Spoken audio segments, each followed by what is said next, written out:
Hello everyone, இன்றைக்கி super எக்ஸலண்ட்டான chicken kurma recipe உங்கள் கூட ஷேர் பண்ணிக்க போகிறேன். இது செய்யறதுக்கு ஒரு குக்கரில் சிக்கன், மஞ்சள்தூள், ஜிஞ்சர் கார்லிக் பேஸ்ட், உப்பு போட்டு 2 விசில் வேக வச்சு எடுத்துக்கோங்க.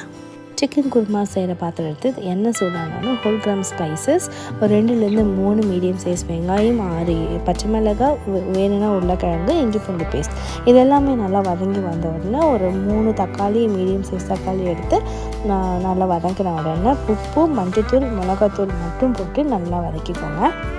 இந்த மசாலாவோட பச்சை வாசனை போன உடனே நம்ம வேக வச்சுருக்க சிக்கன் ஒரு தண்ணியோட கூட ஆட் பண்ணிக்கலாம். இந்த குருமாவுக்கு மிளகாத்தூள் கொஞ்சம் கம்மியாக போட்டுக்கோங்க, பச்சை மிளகாய் ஜாஸ்தியாக போட்டுக்கோங்க. தேவையான அளவுக்கு தண்ணி ஊற்றி குழம்பு நல்லா கொதிக்கும் போது அரை முடிக்கு கொஞ்சம் கம்மியாக தேங்காய், 2 பச்சை மிளகாய் அரைச்சி ஆட் பண்ணிக்கோங்க. ஒரு 2 நிமிஷம் தேங்காய் கொதிச்ச உடனே ஒரு ஃபுல் லெமன், கைப்பிடி அளவு கொத்தமல்லி போட்டு ஆஃப் பண்ணிவிடுவேன். இது தோசை, இட்லி, பரோட்டா, சப்பாத்தி, சாதம் எல்லாத்துக்குமே சூப்பராக இருக்கும். ட்ரை பண்ணி பாருங்கள். பாய்.